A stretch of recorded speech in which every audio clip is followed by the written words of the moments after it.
नमस्कार केमती अच्छा समस्ते यार पूर्व वीडियो में आपको देखी ना गचर मुझे दुईटी पणस आनी आ गोटे पणस काटी आउ गोटे पणस था भी आज पाची जाइए तो देखो ताकू भी काटिक देखा तो देखो केते सुंदर पणस बाहर जाइए तो देखो मुझे पणस खाइबा भल पाए मुझे टकाटक कर पणस सब खाईदेवी कि मोर हजबैंड का पिला माने से मोटे भी पणस खाती से मुझे पणस मुझे गोटे रेसिपी आपको बनईकी देखी जहाँफल से खाईदेवे कि जापर तो से देखो ये पणस मुझे काटी नहीं तार पाखुड़ा गुड़ी बाहर कर नहीं किसी पणस खाई दिए कारण पणस मोर बहुत फेवरेट सेपरी कारण खाली खाइले सब जिनसर टेस्ट ही जना पड़े गोटे अलग प्रकार बनइले जिते टेस्ट पड़ेब तो किसी खाईदेली आ कि पणस देखो बाहर कर तो एवं मुझे पूरा बनई नेबी से देखो ये किसी नड़िया नहीं गुड़ गुड़ को मेल्ट करदेली से गोटे नड़िया को करके रखी पकईदेली टे छेना भी पकई देती आगे जेहेतु मोर पानी माने सुखिला गुड़ थिला अल्प टिके पानी देकी भल से गोल भाजी पानी मला पर्यंत लास्ट गुजराती गुंड पकईकी पूरा को रेडी करदेली साइड कर दे ठंडा ये देखो पणस को ये सब बाहर कर दे देखो पणस मंजी को सब बाहर कर दूसरी कारण यहाँ बढ़िया पणस आउ पूरा माने रस भर्ती होती पणस मंजी पाखे आ गए टाण टाण जिन किसी बाहर जोटा कि ए ना तेणुक मुझे बाहर करनी खाली मंजी बाहर कर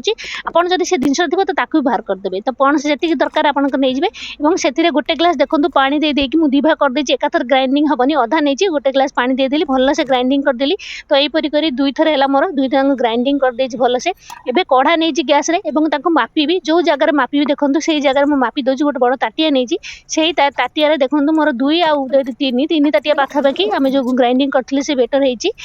बेटर मुझे कढ़ार दे देती कढ़ा को ये मुझे भल से गोलेबी फुटिया पर्यटन छाड़ी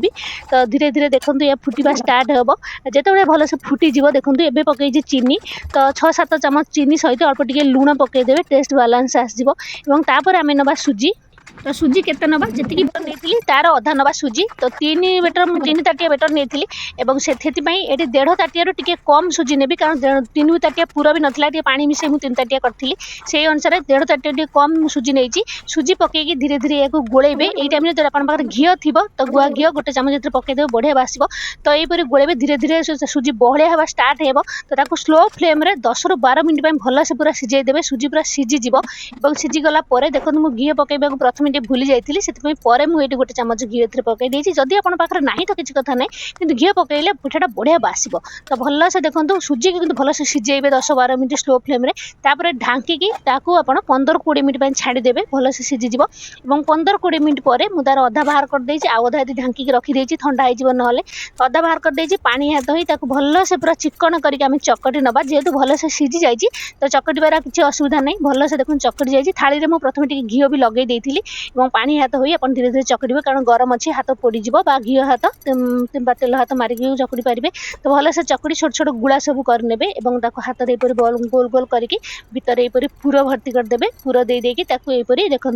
गोल करके काकरा टाइप करदे तो देखो यहीपरि सब मुझे गढ़ी नौ सान झील जेहेतु मोर खाली खाइबनी काकरा पूरा देले मुझे खाली 2टा बनईदेवी तरकारी सहित भी खाईपर खाली बनइले एमती भी पिठा बनईकी भी खाईपर तो सब कर सारापर ये तेल गरम कर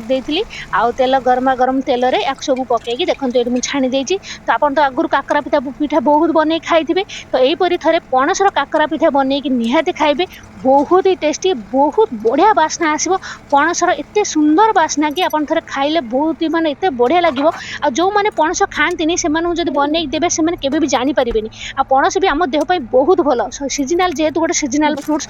सब समस्ते खाइबा पाती नहीं तेणुक जिते बड़े जिनसा मिलूँ आमको निहाती खाइबा दरकार ना तार उपकारता आमको मिलबनी तेणुक आप पाने खाऊना हजबैंड बा जो मैंने खाऊना यहीपरि पिठा आकार बनईकी से खुई पारे तो बहुत टेस्टी आ बहुत बढ़िया पिठा तो आपको किपर लगला निहाती कमेंट करी और वीडियो जब टी भल लगी है प्लीज सांग मैंने लाइक निहाती करेंगे मत बहुत भल लगे बहुत खुशी लगे नुआ नुआ वीडियो आने इच्छा हे तो ठीक है देखा नेक्स्ट वीडियो बढ़िया वीडियो से पर्यंत रोचे नमस्कार बाय।